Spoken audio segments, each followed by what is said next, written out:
Don't mind my silent dancing over here. It looks more like I'm twitching. My attempt Just at moving silent and dance is grooving. getting more weird as I go, right? Anyways, hey Dave! Hey, Liz. And hello to all of our Voidwalkers out there. Yes, hello to you, Mhm. especially.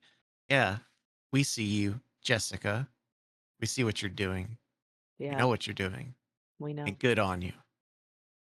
We are the Confabulators, and we are here for yet another wonderful episode. And if you don't know what the Confabulators are, you should go ask your grandpa. Not that Hmm. one, the other one. Trust me, Yeah. you'll have a better conversation with that one. And Um, and if you didn't catch it before, I'm Liz. and I'm Dave. Hmm. And if you So, did catch it before, then you better remember it now. that's right. So, what are we talking about today? Oh, we are having a fun topic for today. We are talking about what I like to call popcorn horror. Tell me So what popcorn horror is. this is what I have affectionately termed, although somebody else uses that phrase and wants to take credit, whatever, I don't give a fuck.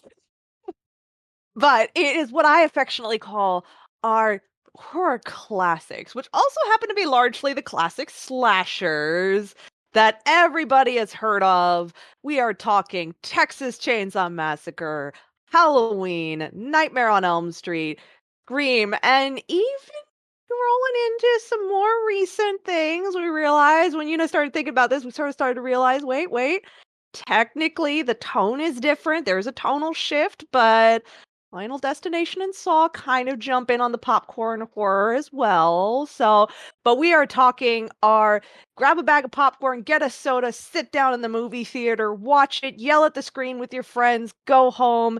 They're the classics that everyone loves to rip on.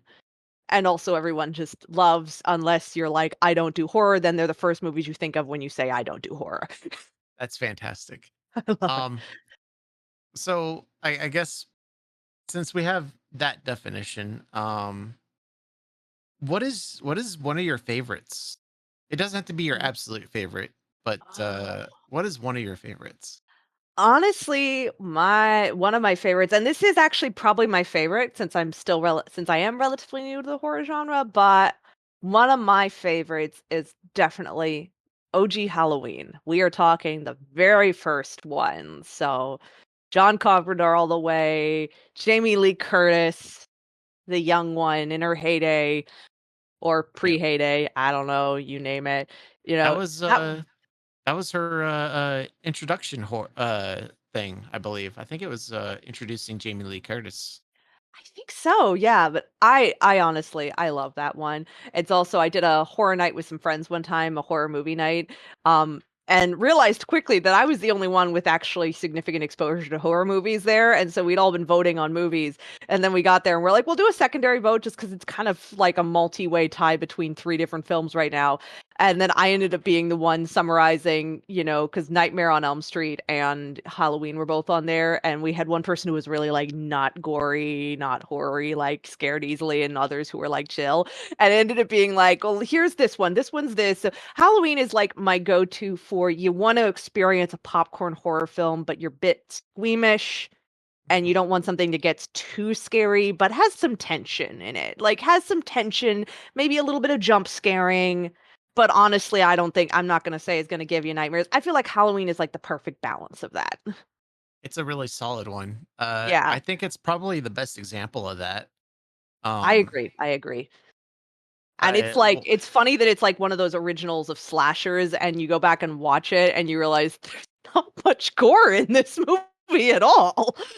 it's really low the amount of gore. Yeah. Because like it's more just the actual thing that happens, and it doesn't need like blood, it doesn't need guts, it doesn't need any of those crazy things to happen. It's just something that happens, and then that's kind of it. Like the moment when Curtis goes in, Laurie Strode, and then like she sees three of her friends all dead. Like I forget who's in the bed, but I remember that PJ Soul's character, I Mhm. think her name was Linda, was in the cupboard. So when like it flies open and then she's just like like laying there with like her eyes crossed or something, Yeah. it's hilarious. And Oh then my gosh. the boyfriend comes swinging down from above. Yeah. It's delightful. I Yeah, think he or, only like, the had, whole, like like, 5 kills in that movie. he really yeah, it's not that many, but I do wanna give credit because objectively, I will actually say that Halloween is actually an excellent underrated film. I mean, it's you have a laugh. I mean, horror, some people watch it and think it's hilarious horror, other people watch it and they're, like, actually, like, people who are like, "What?" when they watched it with at my place, which was like, "Oh, yeah, that is kind of how they intended you to respond." But I would say I Mm, objectively really like it because it's a really clear narrative, and it's got that element of what's so scary? Well, it's just that suddenly Laurie's being stalked by this guy who kills her friends. yep. Not a lot we know about him except that he's mentally unstable in some way or another.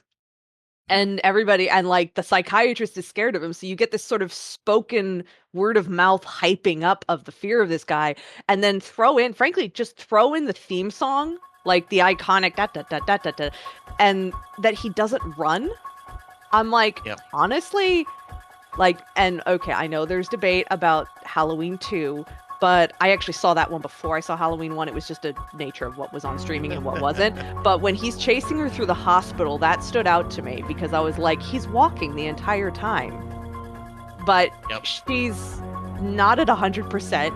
She's exhausted, she's scared, she's drugged up because she's in a hospital.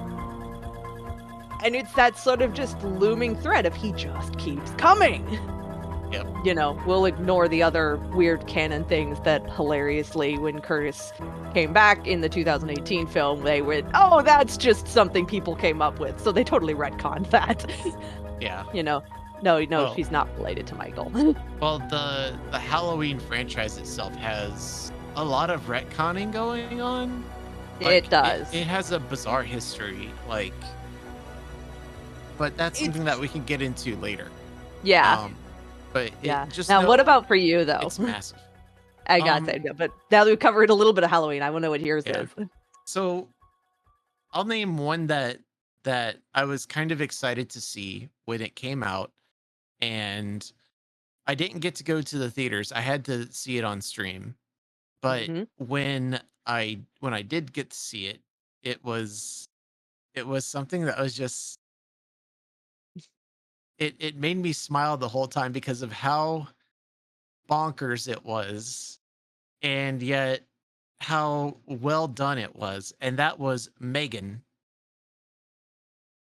I have heard people say that they're like, "It's hilarious, it's insane." I've heard It's that stuff about Megan, and that it's really a fits right in with the classic popcorn horror. and that's what it is. It's very popcorn horror, and I say that in a very delightful way, a very joyous kind of way, because like you could go with friends, or you could like stream it with friends or whatever with friends, right?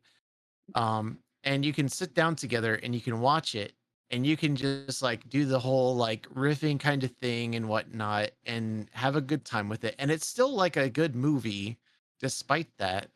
Well, I shouldn't say despite that. That makes it feel like the idea of like riffing on it is spiteful. It's not.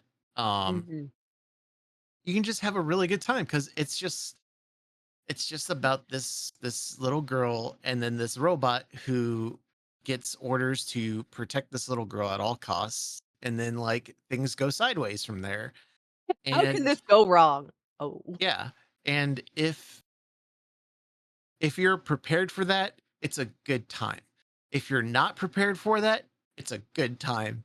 um And that's really and what we're talking with popcorn horror is it's just as much an experience to go to it and as it it is just knows watching it.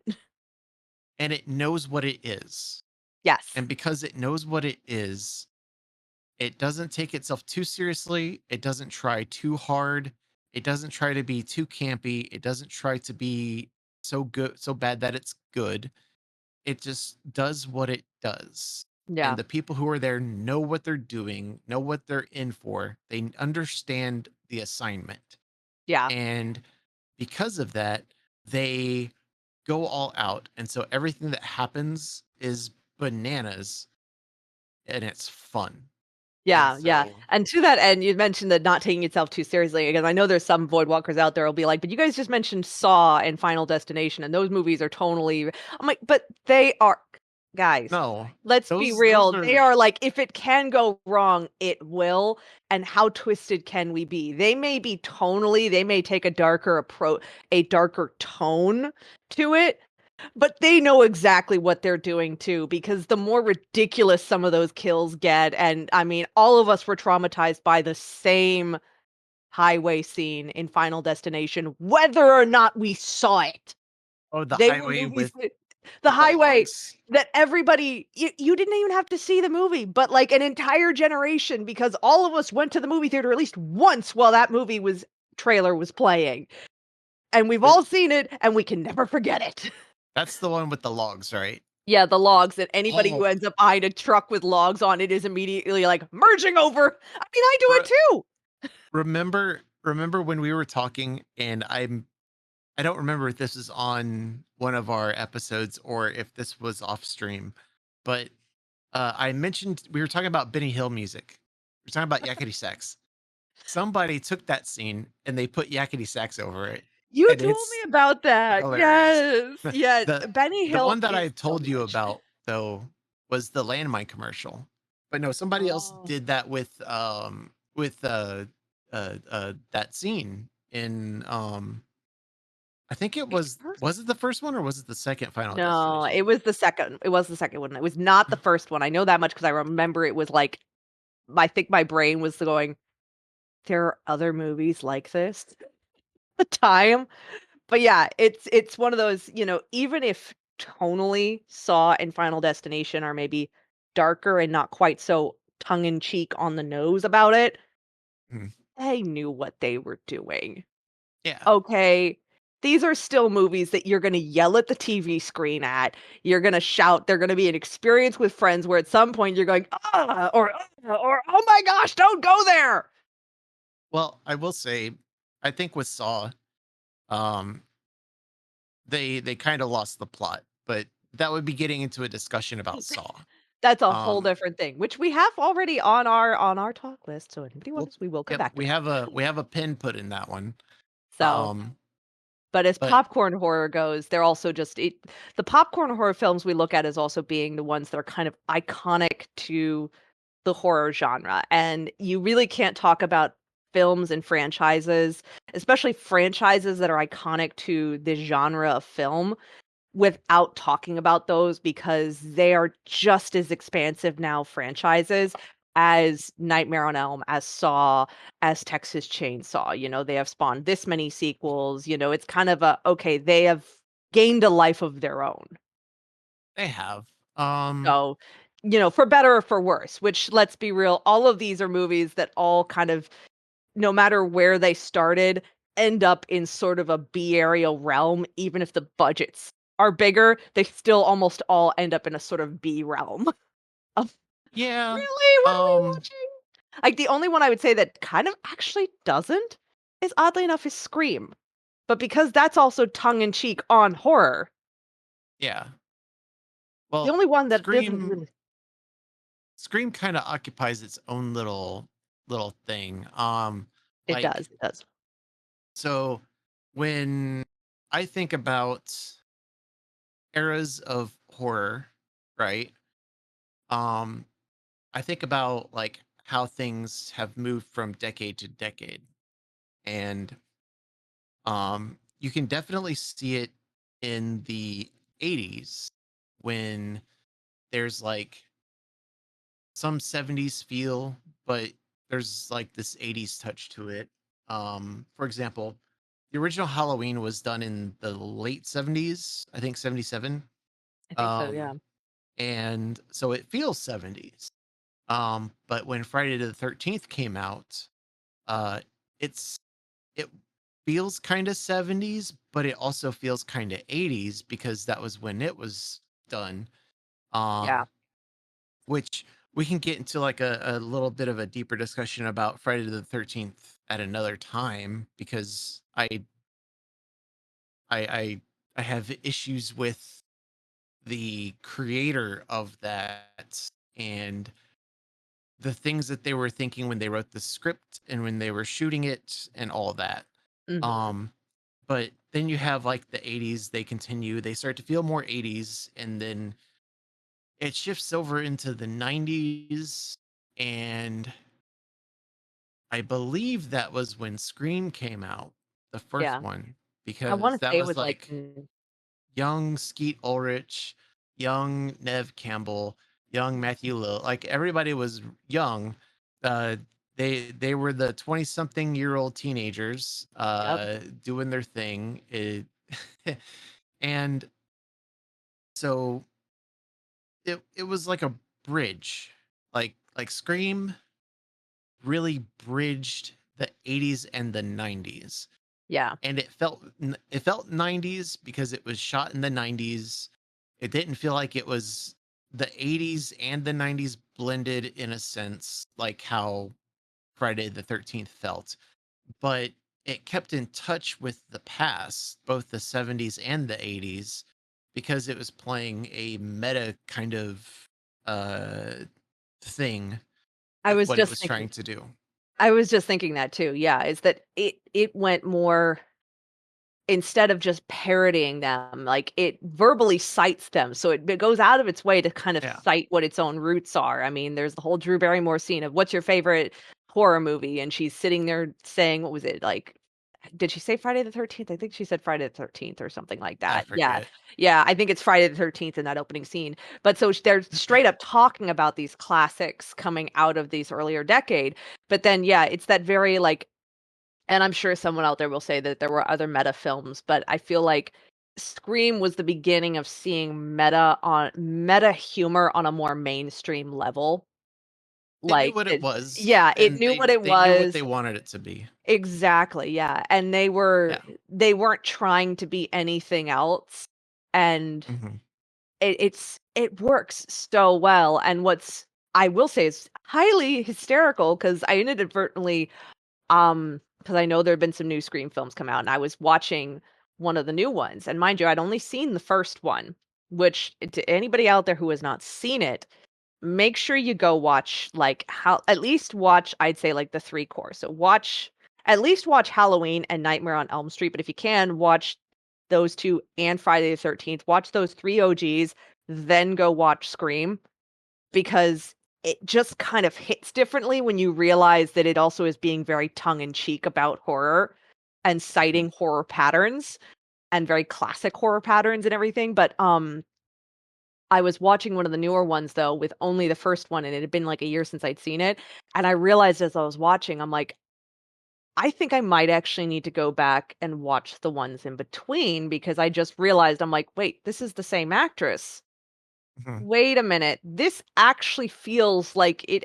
And yeah, the canon is sort of loosely, but it really does kind of help to watch that one in order, beginning, like, watch the first, watch the second. It's like, yeah, there's a little bit, but it's like because each of them is evolving with horror as it's evolving in popular perspective, Yep.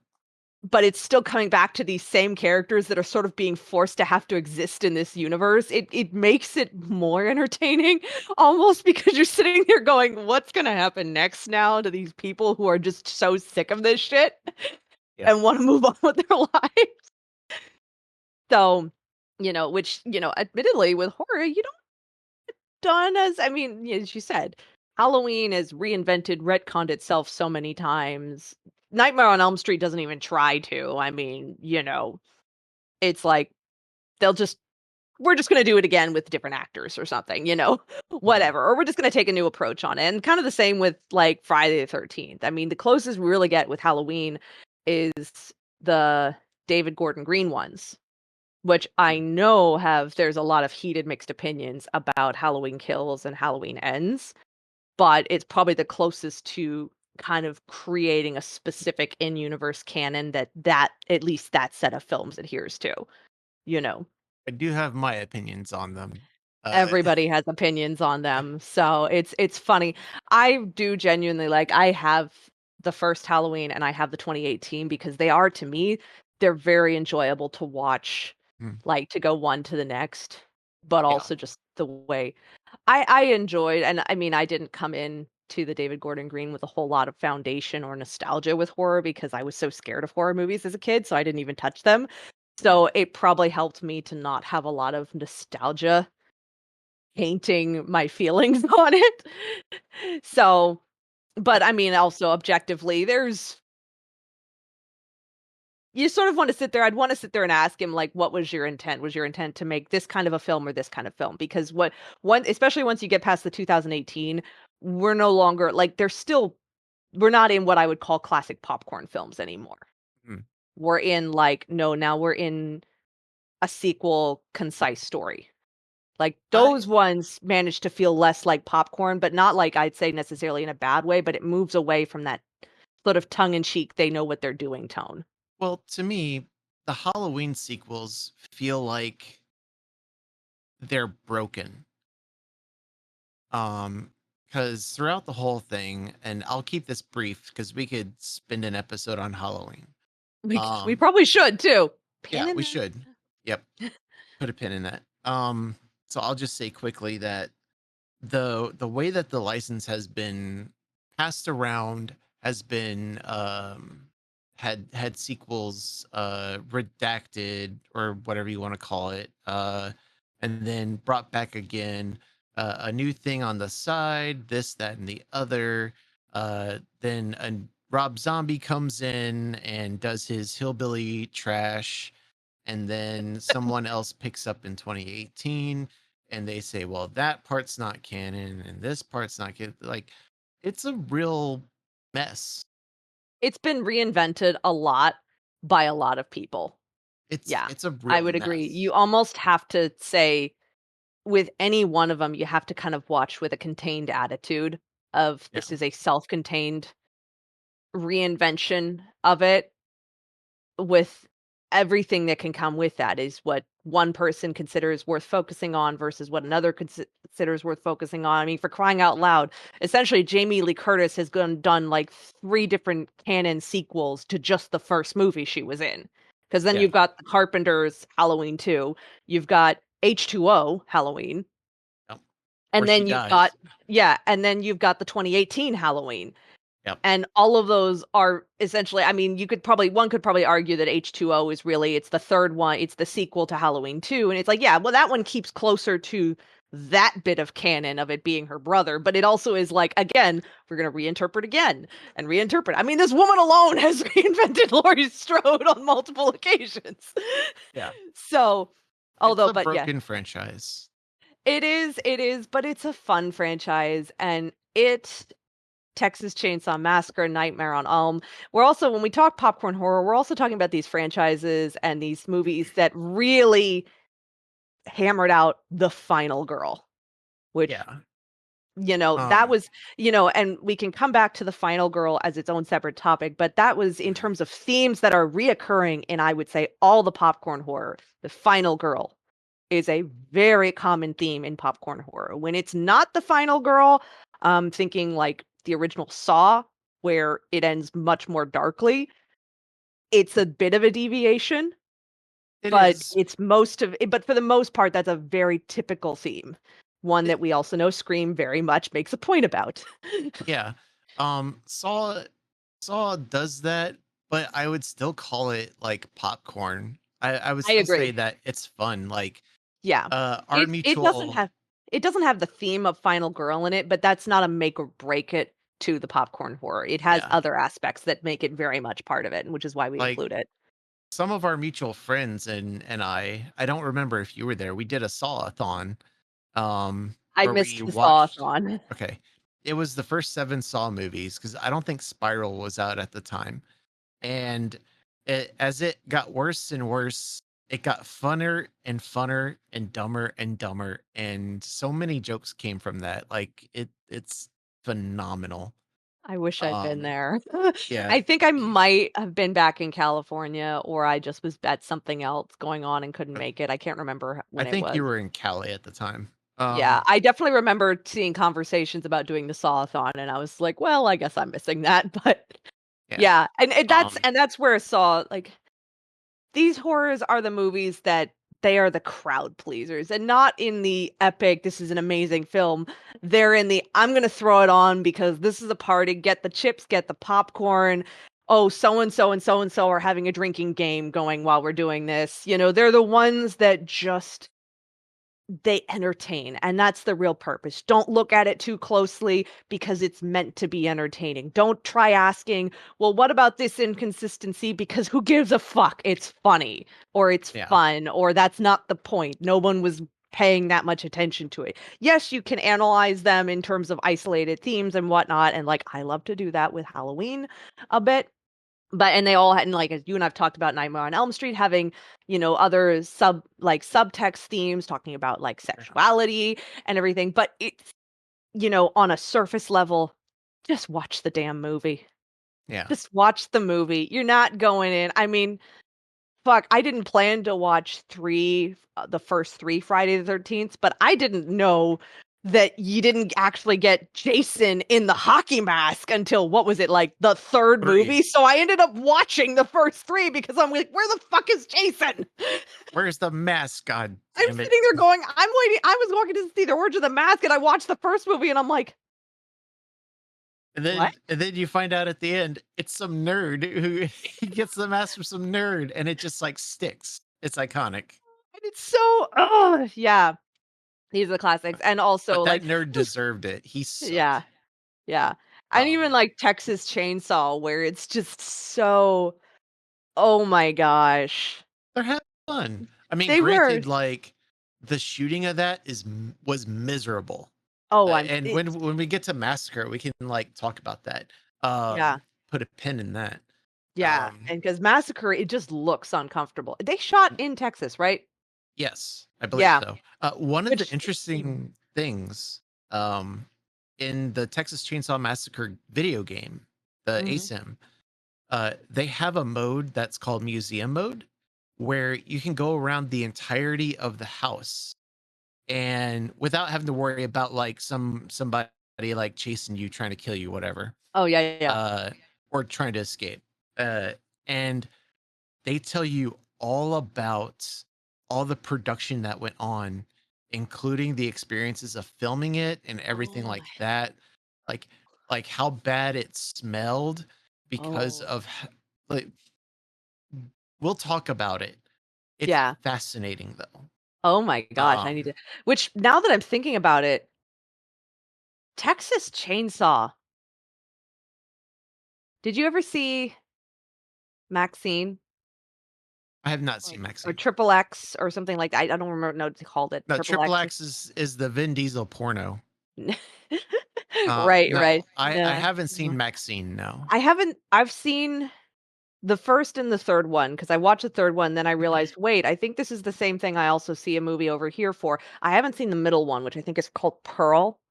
Um, I with haven't seen her. Pearl either. Yeah, yeah. Which in and of itself, an interesting look at the third one, you're really looking at Los Angeles Hmm. during like the Night Stalker murders too. So that's when it's all supposed to be happening. But I went back and watched the first one because I was curious because the third one alludes to the events of the first one. And now that you're saying it, I'm suddenly realizing the first one, it's supposed to be taking place in rural Texas. So again, there's a lot of underlying commonalities with Texas Chainsaw Massacre, including the Hmm. feeling of it all. Like the whole vibe is very much the same as Texas Chainsaw.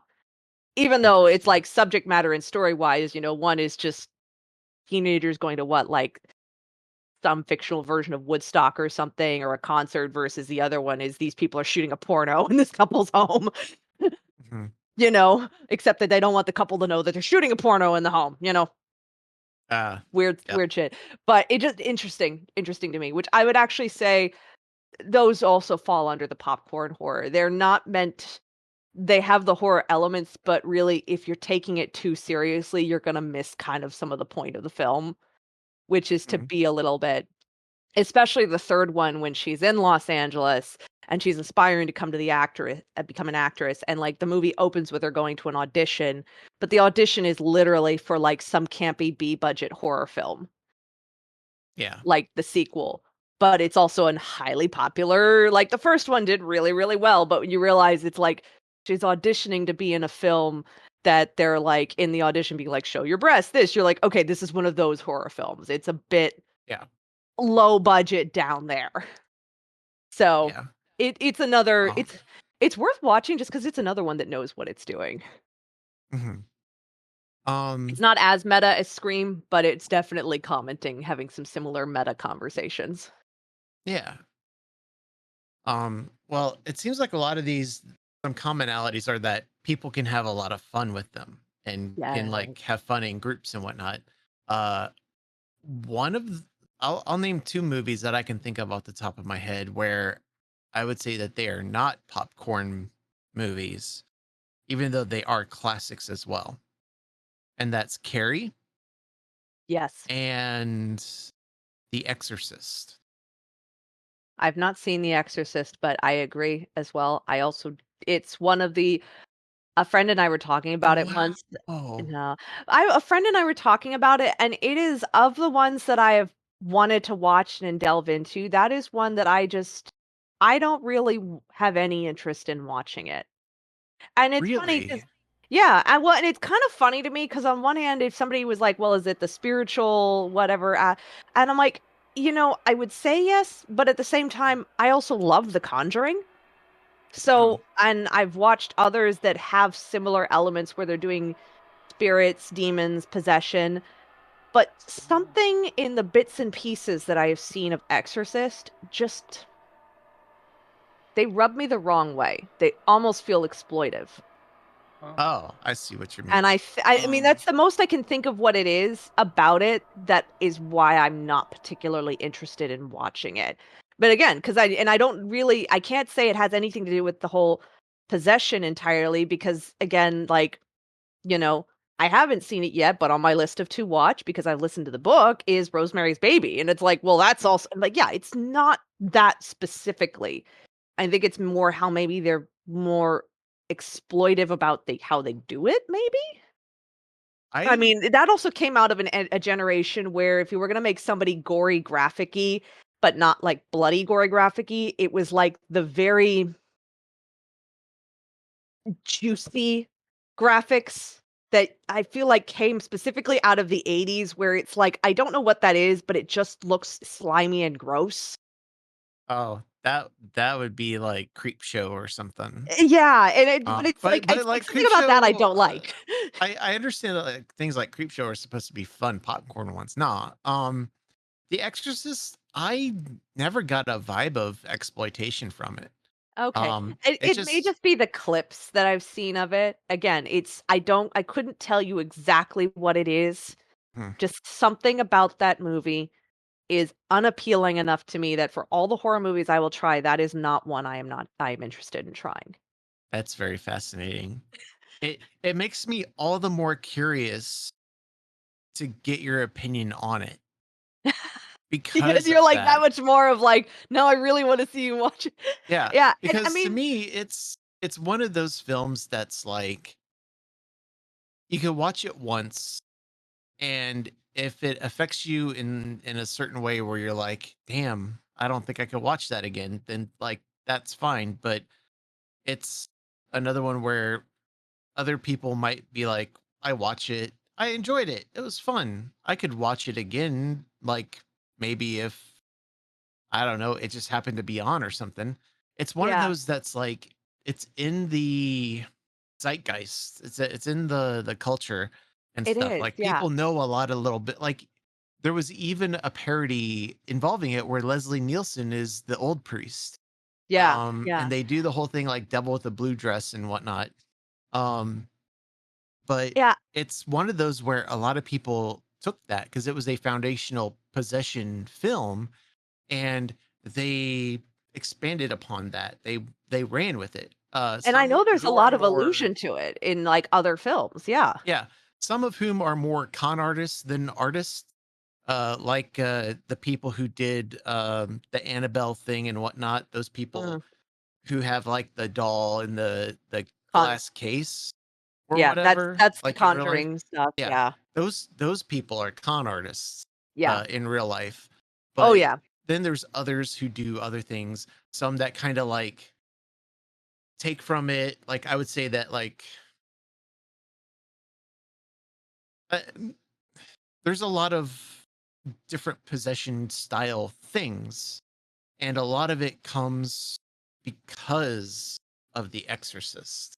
Yeah, and that's Um, and it's one of those things that, like, yeah, I completely acknowledge it had a lot of influence on it, and I mean, there's times where I'm even like, I know this is something that came out of the origins of, like, The Exorcist and what horror movies would do and show, and yeah, the Warrens, the actual Warrens, although I think she passed away or mm, something, whatever, yeah, they were con artists, and just as people, as I mentioned, I love the Conjuring films, and I've watched a lot of the Conjuring universe movies, and I enjoy them. I have I don't like the Warrens in real life. yeah, As objectively as movies, though, as just movies, it's like, yeah, if these were the kind of people the Warrens had actually been legitimately, that would have been great, but the fact is these films basically took urban legend around them and their own con stories and went, "Well, what if they were true?" But otherwise, it's like, "No, this isn't this isn't real." So, in terms of, like, the actual Warrens, yeah, are pretty scandalous, pretty to put it scummy. mildly. Yeah, pretty scummy, scandalous people, to put it mildly. But the movies, just as independent movies themselves, I look at them as fiction that just happens to have a few names and events in common with actual existing people, but, You know, you know but as objectively just fun movies. Also, because frankly, the actors are fluent in it. there there's there's two movies that I'm thinking of right now that share genres and share like more specific things. Mhm, One I would call a popcorn film, and one I would say is not. mhm. The one that I would say is not is the Blair Witch. The one that I would say is Paranormal Activity. I Have almost you? forgot about that. I have not seen either of them, but yeah. Oh, But I know again, I know enough about them in terms of what they are, and you're right, I can't believe I forgot Paranormal. And you know what I realized I had totally forgotten, like, when we were, like, originally brainstorming this topic? Poltergeist. That is a yeah, popcorn that is a total it popcorn is. horror film, and it's got, parodies, I mean, oh my gosh. Like, the most common parody being other than going into this weird alternate universe is immediately the weird little tiny lady, like, Yeah, this house is spiritualist. clean, Yeah, yeah, well, and then and what's dead his bodies in a pool, real well, dead bodies. what's his name?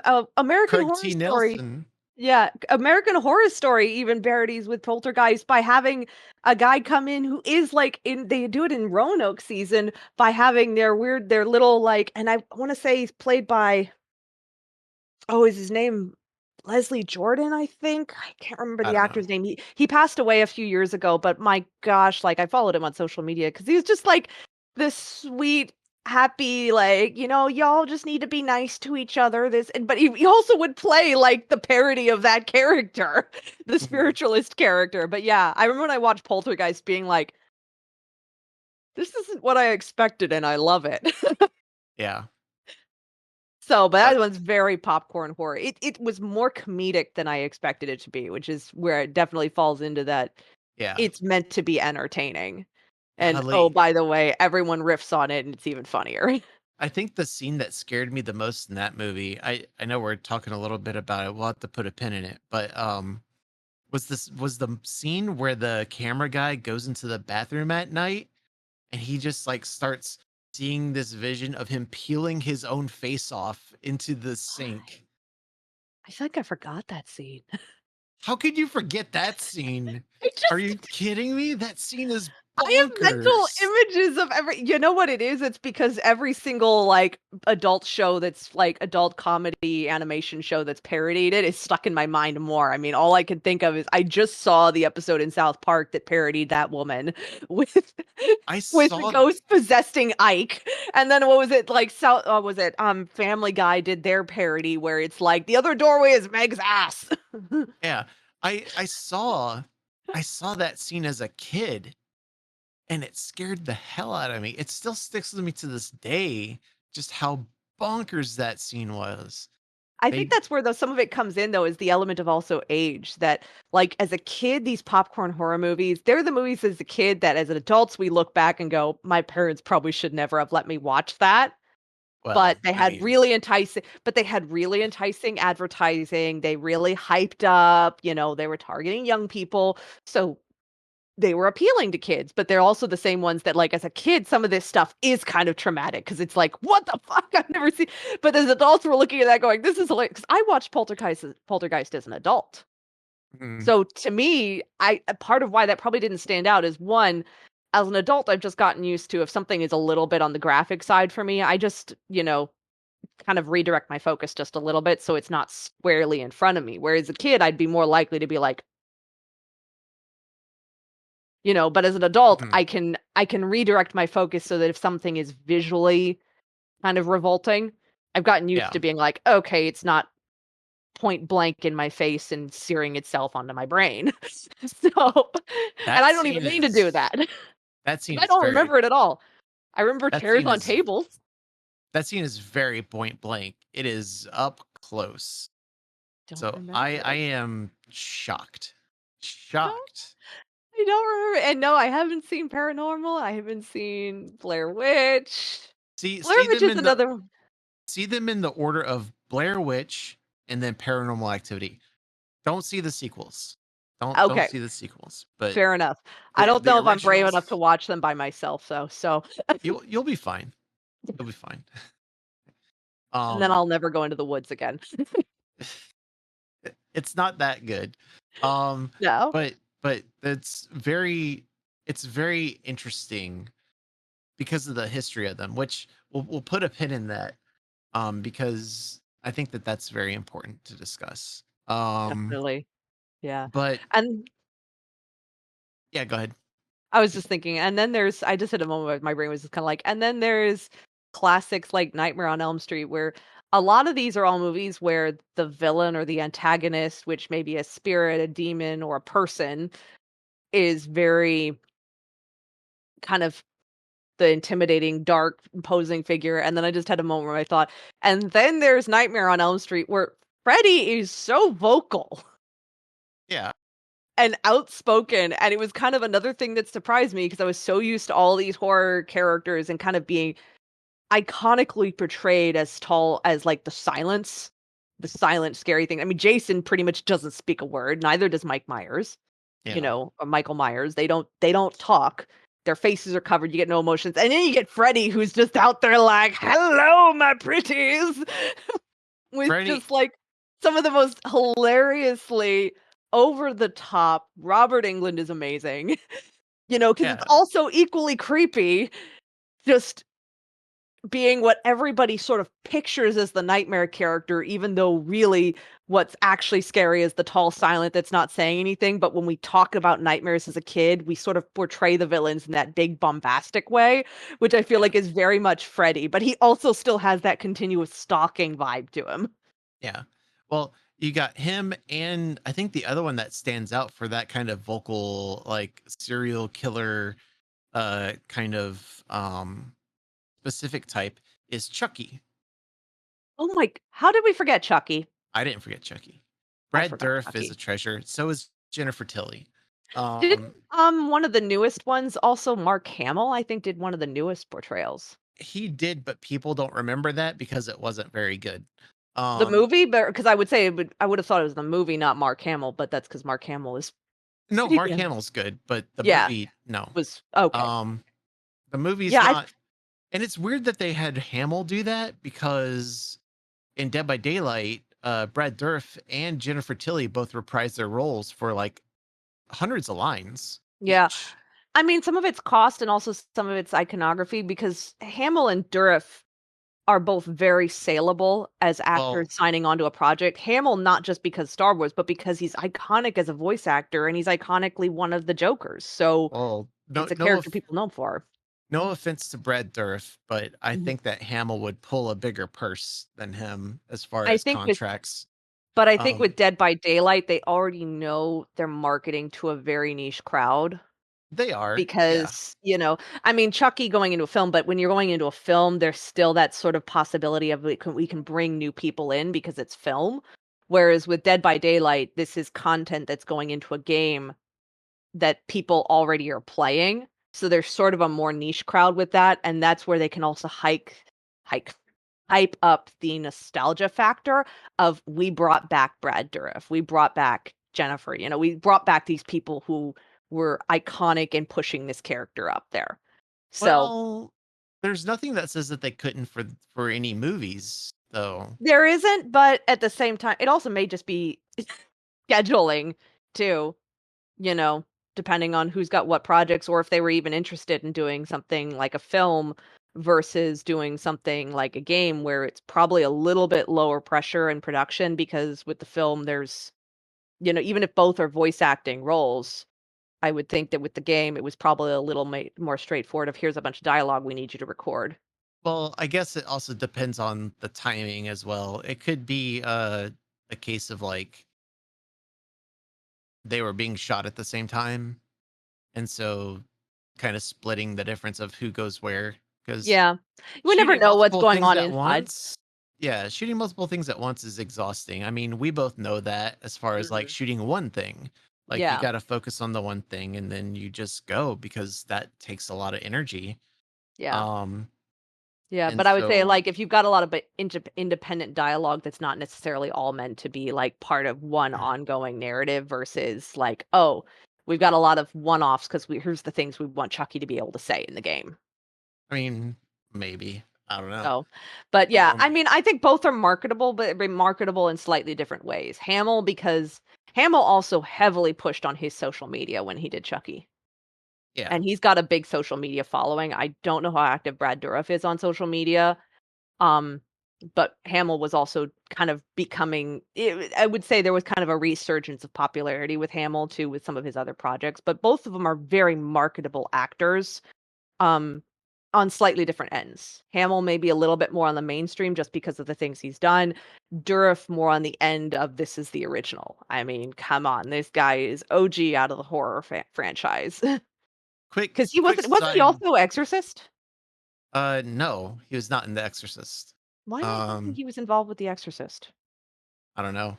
A guy who looks like the guy that I forget his father Karras's actor's name, but Mhm. he's one of the two who look like if you couldn't get Al Pacino, you'd call him. The other one being Gabriel Byrne. If you couldn't get Al Pacino, you'd get Gabriel Byrne. Um, because they look similar, but Al Pacino's the one that you would want.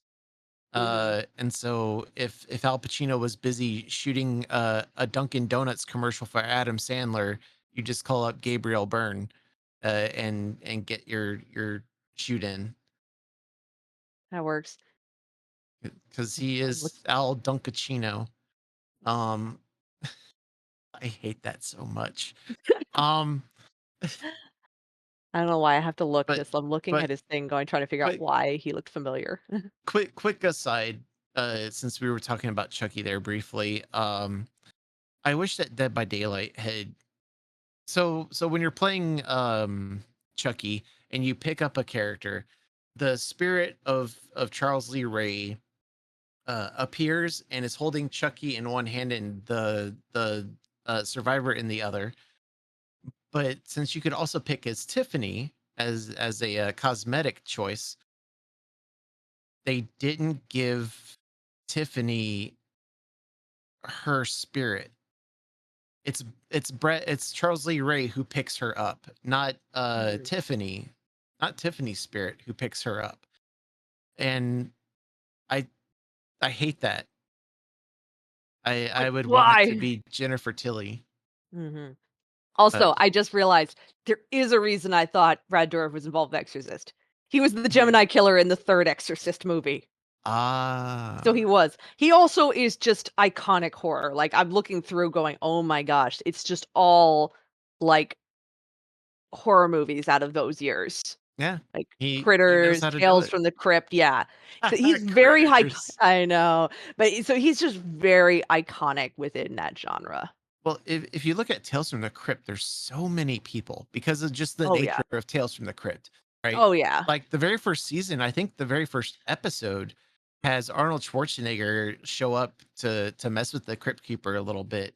Yeah, Um, tons of people I got involved with that, but I mean, yeah, when you couple that with other things he's done, it's like, okay, yeah, Dorff was one of those ones that you don't hear his name brought up usually unless it's in direct reference to like Chucky or something. But if you go or back the through the X filmog Files. yeah, but if you go back through the filmography of like horror filmography, you start to see him appearing over and over again. Yeah, yeah. So I think he was also in Star Trek. yeah, he was in Star Trek Voyager. Yeah. So Star Trek, Lord of Yep, the Rings, yep. X Files, Child's Play. Like Babylon those are 5. Babylon 5. I haven't seen Babylon 5. But those 4 are like the big ones. I guess Babylon 5, those 5 are the big ones for He Brad appeared in Dourif. just a lot of odd places, and he could play some very kind of unusual characters. Like Voyager, I remember when I saw him in Voyager, my immediate response was, "Holy fuck, that's Brad Dourif," and Yeah. because his character is a Bajoran who murders somebody on the ship, and they realize that this basically is a guy basically is a sociopath.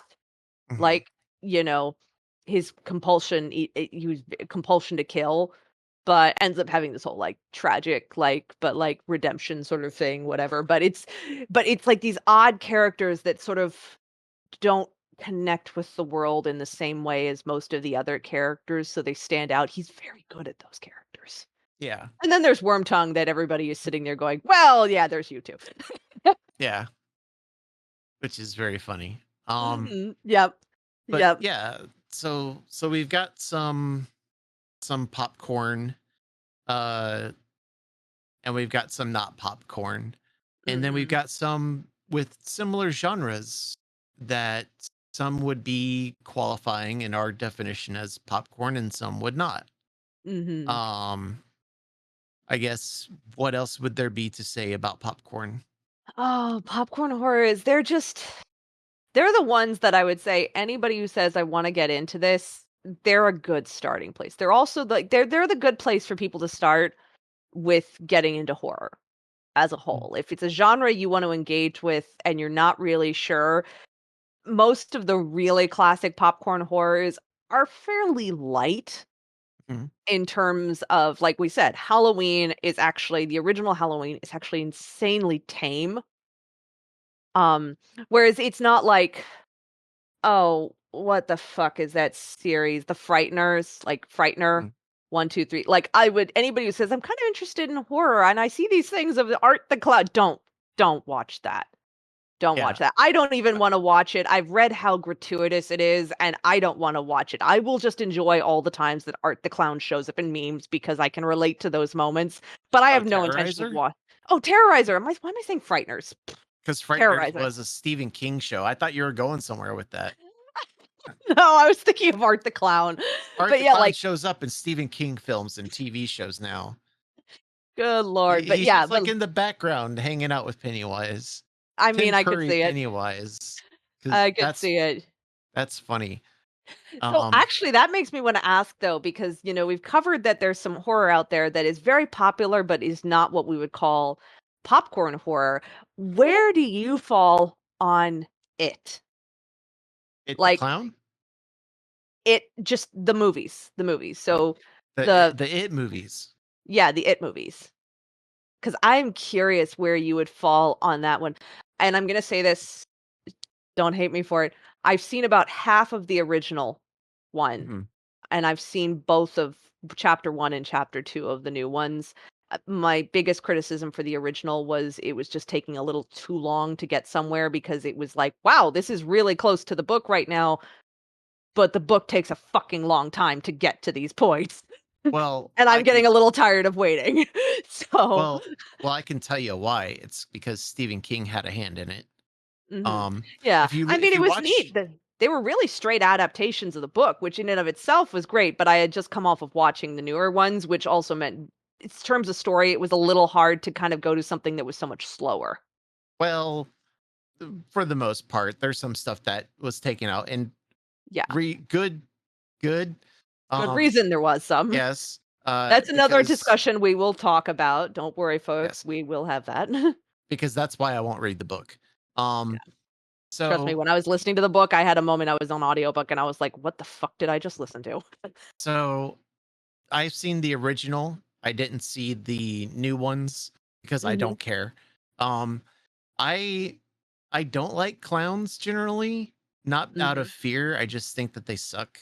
Um, I have no like compulsion toward them or anything like that. I just they're scary because ooh, clown. Um, as far as that goes, it was very slow. That is true. Because it had a lot of Stephen King's paws on it Mhm. because I think that this one was shot after the Kubrick version of The Shining, Which and we so know he was very mad he about hated that. that. Yeah, So he shot his own version of The Shining, which has a similar feel because it also is very close to the book, and it also feels very, very long, and it also was a made for TV movie. Um, and it also has a similar it has a similar looking feel. It has a similar kind of lighting. Like it's very much like Stephen King did the thing yeah. with it. And Stylistically is very reminiscent of the same style you get from the books yeah, in his writing, and you see it and you go, "Okay." And that's I will say that the bit that I've watched, the part that the first half of the movie that I saw, it felt very much the same as the book to the extent that I was felt like, "No, this really feels like what the book was intended to look like." In yeah, terms of, like, this is what he was picturing when he did this, which knowing he had a strong hand in it makes sense because then he had a strong hand in being able to say, "This is what I envision here."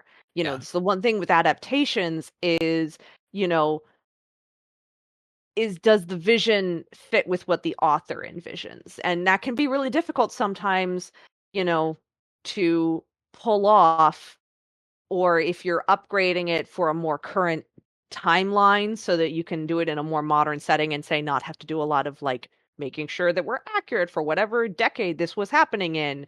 It can sometimes be difficult because the original author, writer was seeing things through a lens of that era. yeah. And time of when something was made does matter quite a bit, as well as like Mhm. the culture which is tied to the time, what was going Yeah. on, the mindset of the author and all that. Like it all matters. Um Yeah. there's a thing where going on these days where people are like, I just want to read, I don't want to think. uh, where I think we could get a good discussion out of that. So we're gonna put a pin in that. But the idea of people reading without thinking about something that's being discussed and saying, "Well, I don't want my reading to be political or anything like that. I don't want my art to be political." Uh, shut up. And that Shut up. in that regard, like, King's writing and this is, yes, if anybody's going, "Where are they talking about?" Okay, yes, we're going on a tangent about King. Whatever. Fuck off. This is what we do. We are Like, confabulators, we confabulate. But there is an element, and that it's something that I do appreciate about his writing, is that it's not that he's going out of his way to be political, but he doesn't shy away from letting what was part of that era be part of yeah, his writing. yeah, In terms of and it lends an authenticity because he's right. I mean, it's the write what you know. And he mhm, knows what the mindsets were of people at that time. He's very observant of what people were thinking, what they were saying, what it was like to be certain people. And he may not have all the insight, but he doesn't shy away from showing maybe the darker, more political edges of society that people don't like to think about, but you wanna sit there and go, "You really can't discuss that without talking about this." yeah, Like, you can't really tell a story about the children when they happen within the kind of town it's set in without, say, having conversations about race mhm, and, perceptions towards that, and that's something that I shows up a lot in his early writings And it's, well, yeah, look at the eras he was writing it in, you know? Yeah. And we have that even today. There's a really good book that I have, uh, which I can't find it over there. Give me one second. If I can remember his name. Mhm. Uh,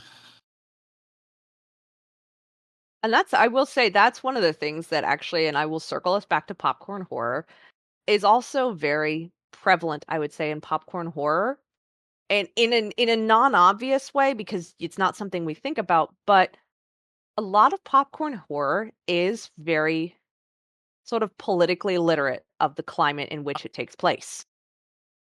so All the Sinners Bleed by S.A. Cosby uh, is a fantastic book, and it is set in a modern day. It was award winner in 2024. A lot of people were talking about it. I read it and I did not put it down. And it's got a lot of themes of religion, of traumatic history involving like generations, traumatic history involving towns, a lot of racial issues that spring up, you know. Yeah. And the author, he's African American, and he lives in Virginia, or at least lived in Virginia. I don't know if that's still the case, but he wrote what he knows, right? Yeah. And we're talking about 2024. It's about a black sheriff who is returning after having left the FBI to his small town where his dad lives and stuff like that. And there's a serial killer on the loose. And little kids are being killed. And so he has to figure out what's going on, and you have like all this race stuff bubbling underneath because it's a rural town in Virginia, Mhm. and that kind of thing is still a big issue. Uh, Yeah. it's a fantastic book. Um, and when I think about, I know I'm going on this tangent on our horror podcast, um, but stuff like that can be horrifying.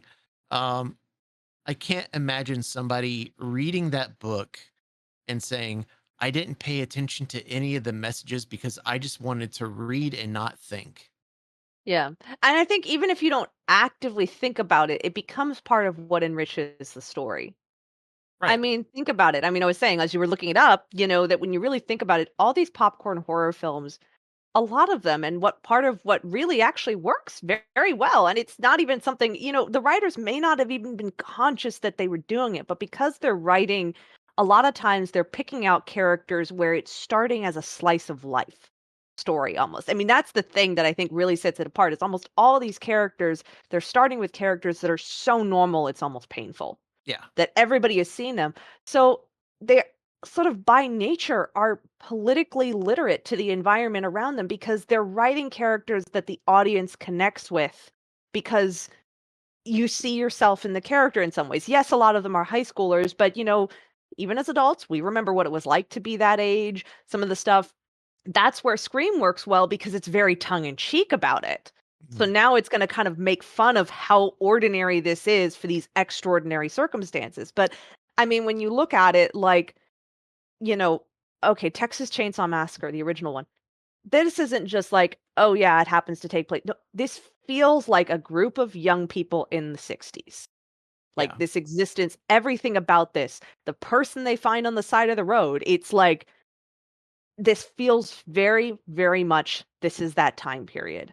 Nightmare on Elm Street, again, still feels very much within the time period. And it's part of it is that even if they don't go out of their way to say it, it's like it's these little details and sort of an awareness that we're trying to give these characters, let them be as normal as possible because what's scary is completely normal people going through these horrifically unreal situations. Yeah. And you really can't you can't ground an audience with within reality without having political literacy in there. You really Yeah. can't do that because otherwise you've just defined a character that somehow lives outside of that. And then the audience doesn't relate to it because what's going to be the connection to it? I'm going to allude to, and I'm sure we'll probably have another conversation on here, but Stranger Things, the show. Mm. that show alludes to a lot, especially as the seasons go on and the characters get older. So they start to connect to more and more horror iconography of that era. But that series is very much like they don't go out of their way to say it, but they do it in little setups, in little things, in that the campaign sign on the front lawn because there's a presidential race going on during one of the years is a Reagan sign. It's little bits and pieces in there of the lingo people use, the way they react, the way Billy reacts to, Max being friends with Lucas, like Mm. all of this, and then that relationship evolving. Like these character perceptions are very much also driven by what is relevant to that social era and or what could be expected or predicted behaviors for these characters. Again, it doesn't make them right, it doesn't make them good, but it's what makes the show authentic because Mm. it's saying we're grounding all of these characters in something the audience knows and remembers, Yeah. or at least some of our audience knows and remembers, which is what it was like to be a kid in the 80s. But you Yeah. can't be a kid in the 80s without Ronald Reagan, without Berlin Wall, without Soviet Union. You cannot be an American child in the 80s and not have that as part of it. Yeah. So, Because we all need horror in our life. yeah. And And you so, can't exist without like realizing that. You can't write about something taking place during the 1930s without also touching on the fact that this is the Great Depression. You can't set it in the era in the date set it during the time of World War II without, the Germans, the Nazis, you name yeah, it. the Because horrific the things they did. yeah, and because it comes down to what gets missed sometimes by people is that these social like everyday scenarios are very much being influenced all the way. It's a chain reaction of going all the way from worldwide political events go all the way down to influence the normal person's day to day. I mean, you and I ended up with a conversation too with our editor about the same thing to do with fashion, that Yeah. fashion filters down Which from these I world events. I do want to say, I want to give a plug here. Dan Carlin's Hardcore History has a phenomenal series on World War II and how it got started.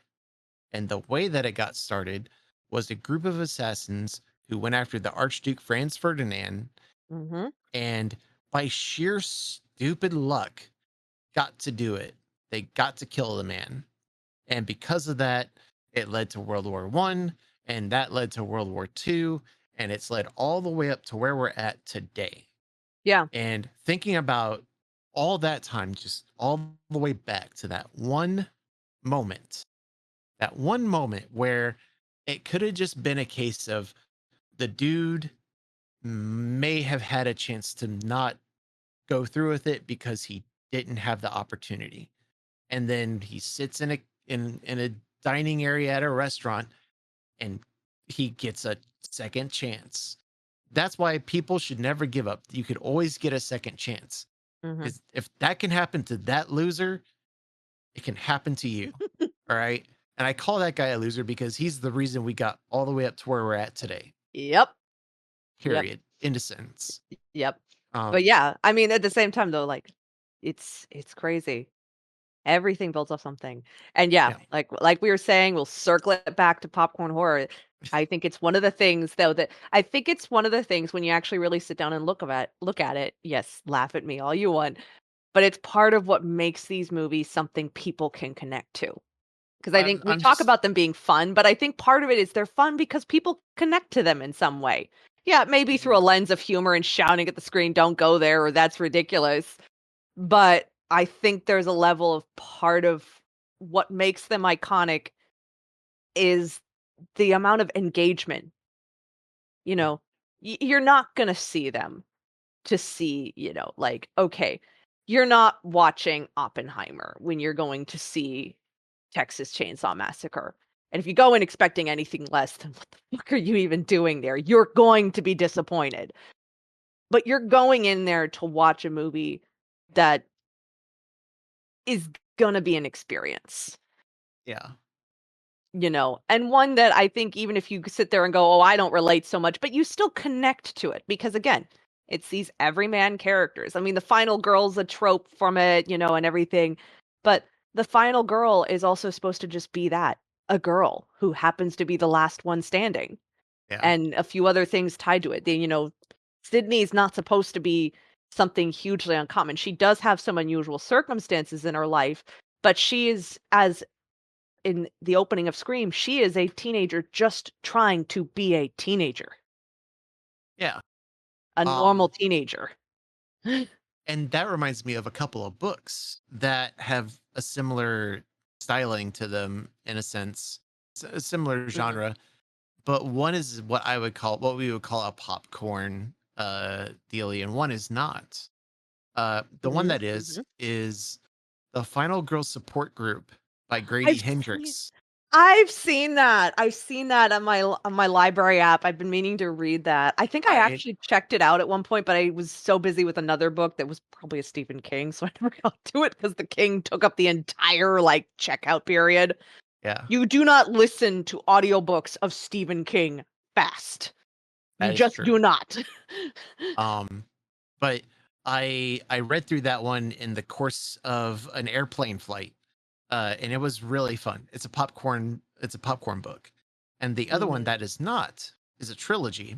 And I love this trilogy. The Indian Lake trilogy is what it's called, and it's My Heart is a Chainsaw. Um, I'm trying to remember the second one. Hang on. Uh, Indian Lake trilogy. Mhm. Uh, My Heart is a Chainsaw is the first one. Don't Fear the Reaper is the second one. And then The Angel of Indian Lake is the third one. Now, Interesting. these both are essentially slashers. They're both slasher films, but books, right? Uh, Hendrix's is about a group of ladies who, throughout the various periods of time, have been final girls uh Mhm. in a slasher, like a real slasher thing, right? Yeah. Slashers in this world are real.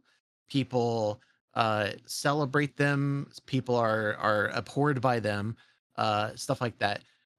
If you've ever seen Natural Born Killers and how some of the people like cheered for Mickey and Mallory, the fans of slashers in that world are like that. Mhm. um and so, like, these ladies are all going to therapy meetings. Uh, Yep. and one day, one of them doesn't show up. And so they learn that she's missing. And so it's up to them to find her. Um, it's really, really fun. The other Mhm. one, the Indian Lake trilogy, is about a young, uh, I think she's Lakota. Uh, I believe she's Lakota. I could be wrong. Um, but her name is Jade. That's what she goes by.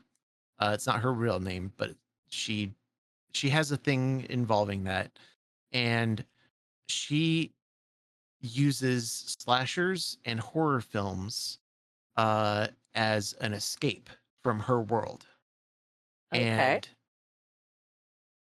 people find out that some people go missing in this small town where there's a lake, right? Um, and so she starts getting in her head that there's a slasher running around killing people.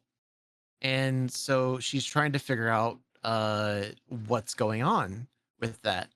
Uh, I won't go any further because if I do, it starts spoiling all three books. And you've already got me intrigued already, so It's it's the books, like, so there's four books from the author Stephen Graham Jones, who really got me into him. And the Mhm. first one was The Only Good Indians, which is a story about these four, I think they are Blackfeet, the Blackfeet tribe. And they go and they kill a whole bunch of elk. And because of the laws that were there, they couldn't like sneak these elk away. And so they got in trouble for that. Um, but then they start experiencing a lot of like problems. Um, like slow. It's like a slow burn, haunting, evil spirit kind of story, and it really got me into them. And then I found out that I had a copy of My Heart as a Chainsaw, and so I started reading that, and I really liked it. And so then I was like, all right, I got to get Don't Fear the Reaper. It's out already. So I read through that. And then I pre ordered a signed copy of The Angel of Indian Lake. That's how much I really liked it. You already And liked it that much. So there you go, yes, folks. He pre-ordered a copy. yes. Um, Signed. so Stephen Graham Jones, I would say, is the best horror writer today. And I sounds like a great continuation of it sounds like a great continuation of kind of if you like the popcorn horror out there. I think I think as far I know I'm still writing this. Just I'll get off in a second. A lot of people say, "Oh, this person is the next Stephen King or whatever," right? This person, that person, whatever, right? Um, I used to think in those terms. I don't like them anymore because it kind of degrade to me. It degrades the person and Yeah. their skill and talent, right? Um, I think a lot of people would say that Stephen Graham Jones is today's Stephen King. Mhm. Um, I would say that Stephen Graham Jones is Stephen Graham Jones, and he's the best author today as far as horror is concerned. Yeah. Before him, I would put Clive Barker there, and then before him, I guess I would put Stephen King there. I would say Um, I would probably put a more appropriate way of saying it if somebody wants to draw a comparison is, you know, Stephen Graham Jones is to horror what's, in this era what Stephen King was to horror during such and such era, which is they're very they're in terms of influence or iconography or what have you, that there's a commonality there, but yeah, I agree that to say that this person is the next, also I think it does a disservice to both authors yeah, and what they've done and built up of their own. Let mhm, people own their own work, damn it. yeah. Um, so to steer back to popcorn, um, There's so many tangents this episode. I love there's it. I love it. there's not much in the way of popcorn in Stephen Graham Jones's works that I've read, but Mhm. they're still enjoyable. When it sounds Uh, like they draw from a love of the popcorn, which, yeah, yes. the popcorn horror, yes, if anybody's picked up on the trend, tends to go hand in hand with slasher. Mhm, Maybe not the full scale. Again, we're not talking Terrifier. And yes, I forgot our editor reminded us that, Frighteners was a Peter Jackson horror film that I totally forgot, and I haven't seen that one either. We're not going full slasher on the scale of gratuitous, and that is another conversation we will have. But these are the films that were sort of iconic. It happened that they all sort of kicked off or had iconic roles within what evolved into the slasher genre, but like I wouldn't call Halloween a slasher. Now, would Rob mhm, Zombies? I'd call that a slasher. But again, that's going into a different definition of what slasher is specifically, whereas these films they sort of there was a natural progression to it, I think, because it's that level of ridiculousness that lends itself to evolving into something more gratuitous if you have less qualms about throwing more blood at your actors. mhm, So, but a lot of them yeah, started in much tamer areas where it was more less heavily leaning into one thing or another and in I don't that. know. Evil Dead was one that was really hard in a Evil lot Dead of is ways. one. It's Yeah, a weird one. it does. I was thinking about that as we were talking about this. Here's my thing. Evil Dead, I'm not gonna call it a popcorn horror film. Mm, I would say, and yes, people will call some of these popcorn horrors, well, they're cult films. I'm like, no, but Evil Dead to me is a quintessential cult horror film. Whereas the yeah, other ones, they're popcorn horror films. Now, some of them may not have been popular when they came out either, too. Some of them may have been done poorly, and again, it was the sort of the cult following that picked it up and blew it up more. Fine, what have you. But I'd say in when you say if somebody comes to me and asks, I wanna see, like, I kind of am curious about some of these, like, cult horror films, I'd be like, "Watch Evil Dead." Like, that's the first one I would like, that's one of the ones where I'd say, "This one is great, but it's in kind of a world unto itself," where I wouldn't and they're fun to watch. I went to a showing like, the Vista out here in October. A friend of mine was like, "The Vista's doing a showing of Evil Dead 2. Do you wanna go?" So myself, her, and a friend of hers from work, we all went. It was hilarious. Also because their previews they showed before the movie were all these other grade B, like, horror movies from that same decade. Mhm. So we were seeing ads for things that were like 30-year-old trailers for other horror movies where, like, the blood looked like hot sauce. I'm not Yeah. even kidding. It was hilarious, and the movie itself was hysterical. It was great. It was great. Like, if you can see any one of the Evil Dead movies in a theater, see a showing in a theater, go to it. It is so much fun. It is an experience, but it's an experience that I would say it's still like I can't I my brain cannot put it in the same realm exactly as Halloween, Mhm. and I couldn't tell you entirely what it is, except that I would say one really falls into a kind of cult following, where it's still very much like I couldn't just hand it to anybody. Whereas the other one is very, like, it's a classic, it's a go-to. It's also inspired a lot of culture, pop culture around it, which I will say our popcorn horrors that we've covered here, look at Dead by Daylight, look at all sorts of other things that they have all had strong influences on pop culture around the horror genre, whereas it's got influence, but not in the same way. What's got influence? Evil Dead, Okay. but it doesn't have the same kind of pop culture influence that, say, like, Friday the 13th has. Mhm. You know, it's not gonna be quite the same level of pop cultural influence in it, which to me is part of why I can't call it a popcorn horror film.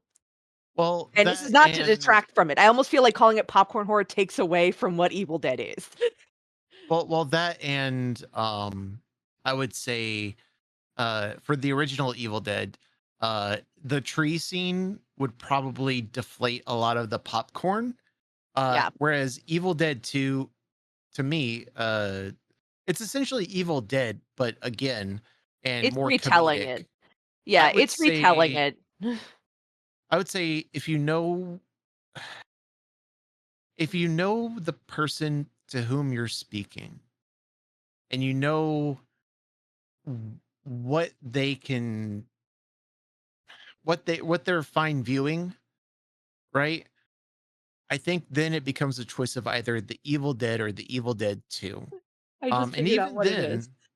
even then I think that I would be more apt to direct people to Evil Dead 2 for the Yeah, reason of it carries that same tone throughout the rest of the series, where it's yes. very over the top and comedic despite the horror. Yeah. Um, Well, I remember years ago and reading the wiki and, like, the Wikipedia page, and the first one just calls it a horror film on the yeah, Wikipedia page, and then you get to the next one, and it's like, "Ah, then Raimi realized what he had was not serious, it was comedy." And so literally, Evil Dead 2: Army of Darkness are literally classed as, um, comedy horror or horror yeah. comedy. Um, and I think one of the big things that sticks out as far as like the Evil Dead versus Halloween, like you were comparing, I think the biggest thing is the way that they're shot, right? Because if you look at the Evil Dead movie, especially the original, a lot of it is very handheld. A lot of it has a lot of motion, especially when they go to the demon vision. Um, Mhm. and a Isn't that lot more of in line like, with Blair Witch? um, no, Wasn't Blair okay, it, ignore me then and on that. and I can explain that too. But as far as like Evil Dead versus Halloween, Evil Dead, it's got a lot of like odd angles to make you feel uncomfortable. All the movement is very jittery to make you feel uncomfortable. Um, there's certain like bits and pieces to those cameras shots that are meant to make you feel uncomfortable. Very off of any sort of safety that you may Yeah, have, right? yeah. Whereas with Halloween. there's a lot of still shots because it's supposed to feel like a normal place and stuff. And then you see a little tiny man in the far back to the side who's just like standing there with a little white mask on, right?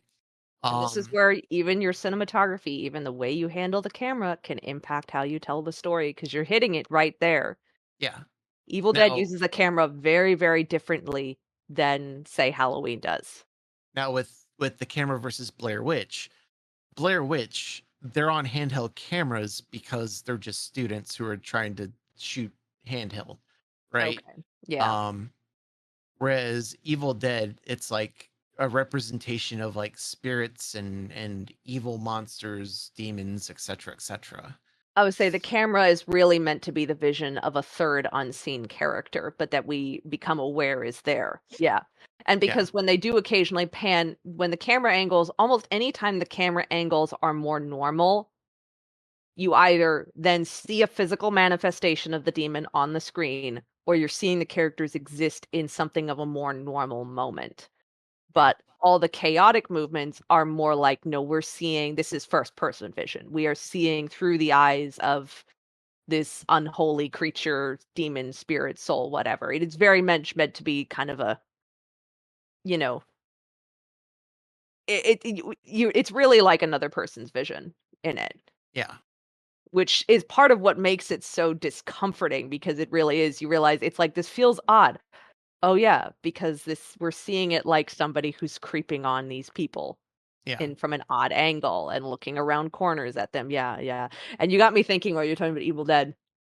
Evil Dead, I would say, if we're talking about our popcorn horror films, they're the classic, salted, buttered popcorn, a little salted or some butter on it. They're the classics.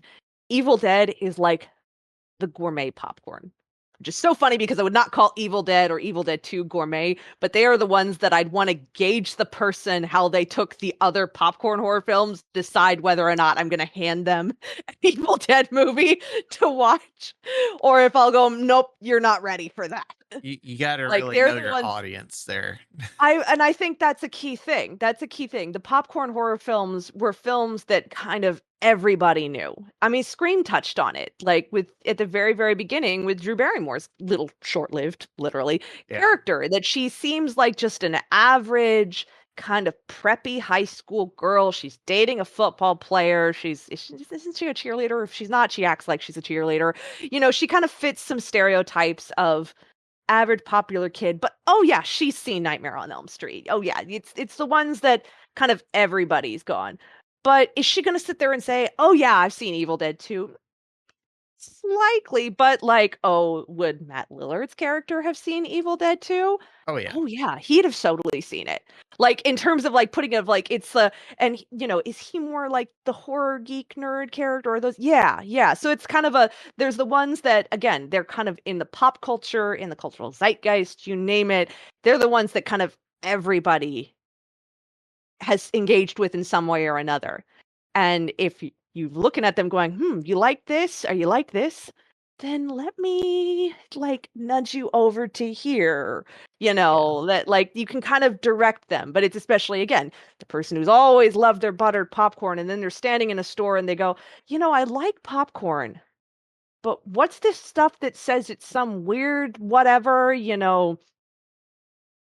basil, garlic, what have you, funky whatever you throw on Pinterest, fuck it, popcorn random recipe shit, it bullshit weird recipe. That's the one that they go, this seems unusual, but I'm gonna give it a try. And you either love it or you hate it. yeah. And if it I says a feel like that. Serbian film, you direct them away from it because you're a responsible human being who loves people. Oh my gosh. And I feel like on that Don't don't watch a Serbian film. Mm, no, thank you. Not interested. I Yeah. couldn't even name one for you. And the lump is now sausaging on the floor. Did you see So him when he was creeping in the corner here? It was like, there's Seamus right there. Little I did. his little spot. So what would be your three recommends as far as popcorn horror? Oh, popcorn horror. I'm hands down. We already know this. I'll say Halloween. Mhm. I have a definite soft spot for Halloween. I love it. I love it. I think for me, definitely Halloween. Did we decide if the 2018 Halloween was a popcorn horror film? We didn't, but I think it would qualify. Okay, then I'm gonna throw that one in there. Okay. I might be very on the nose here to say that I consider, or not really on the nose, but just very, very basic by terms here, because I think those two are very, very, I enjoy them. I could watch them over and over and over again. Mhm. And I do like that the 2018 Halloween is still very popcorn and it's a little tongue in cheek in some areas. But it's also, if you want, somebody says, okay, I want Halloween, but I want something a little bit more serious, go watch the 2018 because it's not absurd. Mhm. Like, it's very emotional in some areas, and I found it good.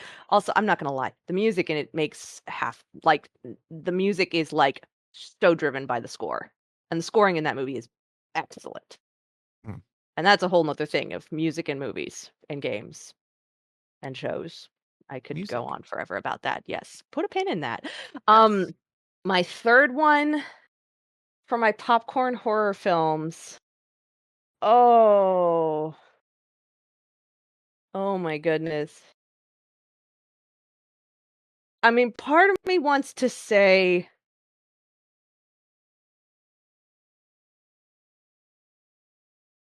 see, that's where it gets difficult because of the other ones, of the other ones, I've seen most of all the other ones only once, with the exception of I happen to have seen Nightmare on Elm Street twice because I saw it again this last year when I showed it to a friend of mine because she's like, I've always wanted to see it. And I'm like, Mhm. okay, it's on streaming. Let's watch it. So we watched it together. Um, But I'm not sure I would necessarily say that to me is, like, pinnacle. I mean, it's got some iconic moments, and look, it's a baby Johnny Depp getting brutally murdered, which is kind of hilarious. But, um, mm,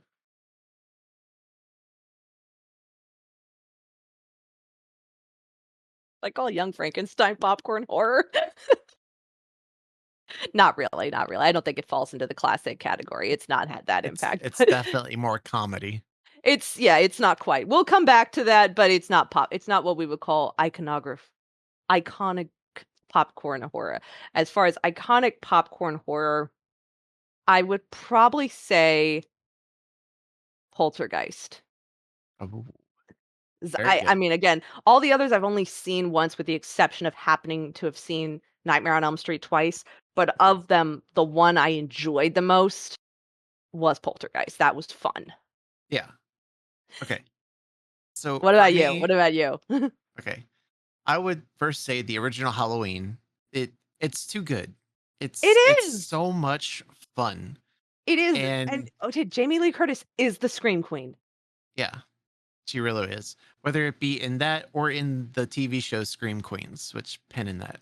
Yeah. Um, and then I would say Friday the 13th, Oh, the baby original. Kevin Bacon. Yep, baby Kevin Bacon dying in a bed. Uh, and to match with that, uh, the original Nightmare on Elm Street, where So baby baby Johnny Johnny Depp. Depp dies in a bed. My They gosh, both you're die in right, a they bed. both die in beds. I love it, Yeah. I love it. It's just that one gets a tiny hole, whereas the other one gets stuck through a giant hole. Yeah. Uh, By the way, since we mentioned some of the remakes and whatnot, I'm gonna put a momentary pin in remakes. the remake of not Friday the 13th that was in the 2000s. I'm talking about the one with Jared Padalecki, which really means that it's just an episode of Supernatural where Sam is off on its own, off on his own, and it Uh, happens to have boobs in it. well, 'Cause you really, can't honestly, I got to the end of watching it, and I'm like, I feel like I just watched an episode of Supernatural, and you all that can't was have missing was Dean. you can't have a horror movie and not have nudity. Yeah, but Which okay, but yeah, pin but in that one that though, yes, pin we'll pin be in getting that to that. in a carefully placed spot. We have so many pins in this podcast episode. Yeah, It's like Pinhead showed up and we just went to yeah. town. Well, And to we be didn't even fair, touch on those ones. we haven't opened that box yet, No, we haven't.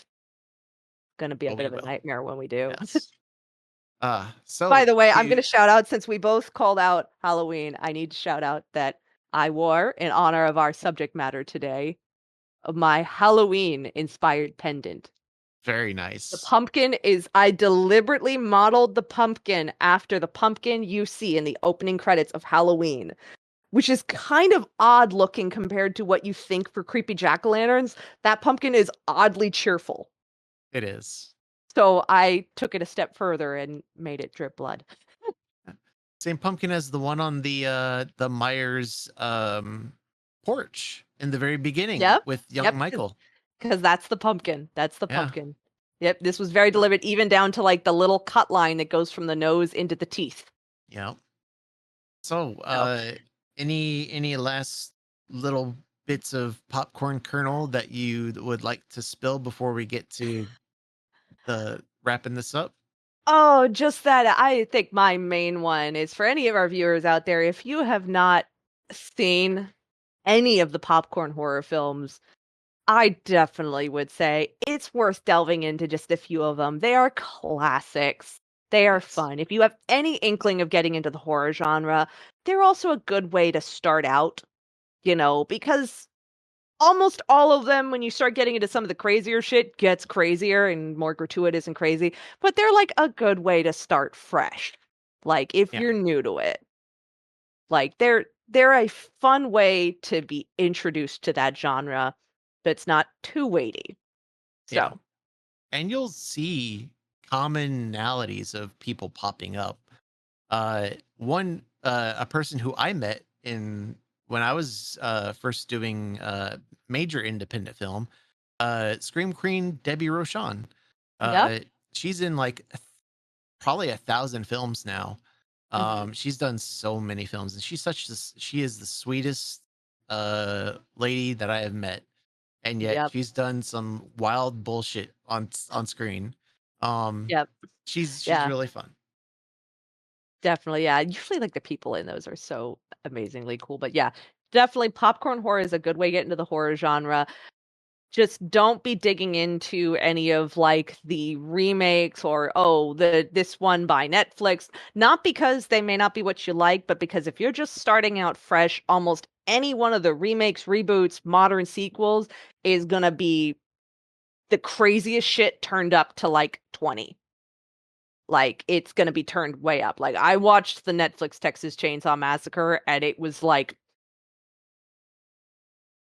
"What plot?" It's just him sawing people in half. Heard that was In fact, bad. it's so bad.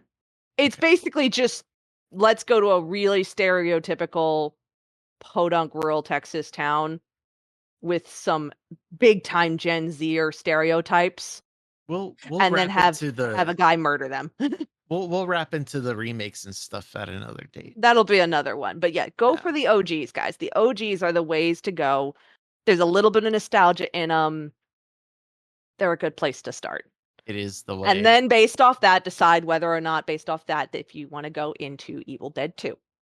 Yeah, 'Cause really, you can skip Evil Dead 1. Evil Dead 1, yeah. just watch You're Evil just Dead 2. you're missing the you're missing the tree scene, and that's okay. And you don't need to see the tree scene. Yeah, You really don't need it. yeah. The tree scene is the scene everyone wishes they could forget. Even Sam Raimi. So getting off the tree, where can people find you, Liz? I can be found on Twitch, Lady Hyacinth 57 on Twitch, where I have my ongoing I play games good. The good is debatable. Have a good laugh. But I do play a lot of Resident Evil. I also explore other horror games, especially because Resident Evil doesn't scare me the way it used to. So, gotta go digging for more. Right now, though, we are working on, well, I was we're doing a replay of OG Resident Evil 4 last night, and 2 hours in, with the plan of finishing the game that day, the game crashed and I lost all my progress. Oh from 2 no. hours, which is why I switched over and started Remake 4 because I was like, "I'm gonna have too many feelings about redoing all this shit right now." So, we Yeah. do a lot of replaying now and some delving into some speed running, getting into it a little, but I'm a baby with that. I'm a baby speedrunner.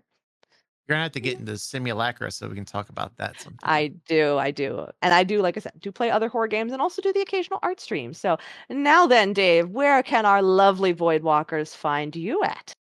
Yes. Y'all can find me at twitch.tv/sheriff_Flynn. I play typically I play a fair bit of Dead by Daylight. These days I've been playing Blasphemous 2.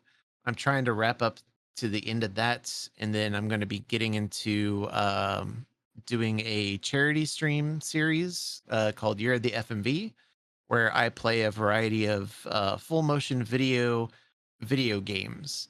Uh, it's basically got video of live people doing things, and you're doing stuff video game wise that involves them.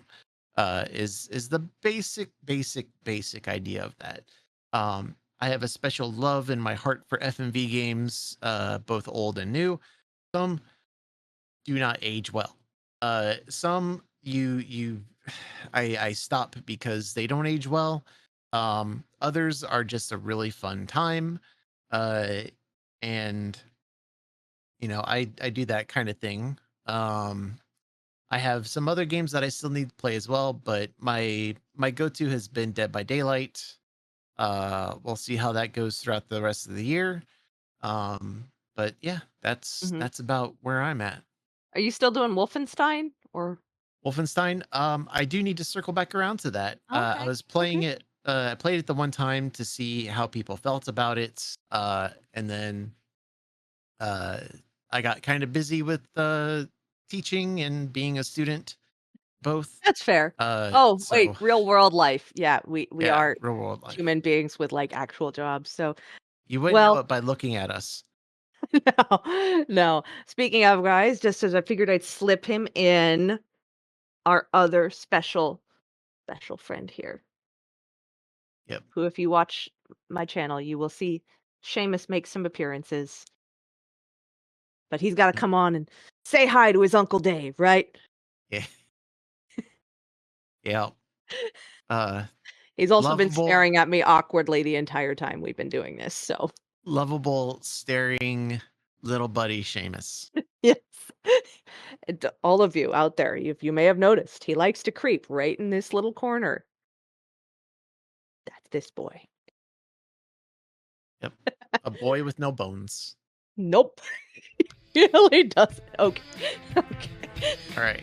So, Anyways, to everybody out there, thank you so much for tuning in. We are gonna be back next time with more confabulating fun. I'm Liz.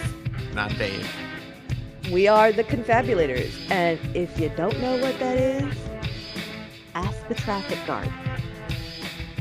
And look both ways. Oh, yeah, that's right, that's right. Ask the traffic guard, buddy. Okay, okay. Anyways, until next time, folks.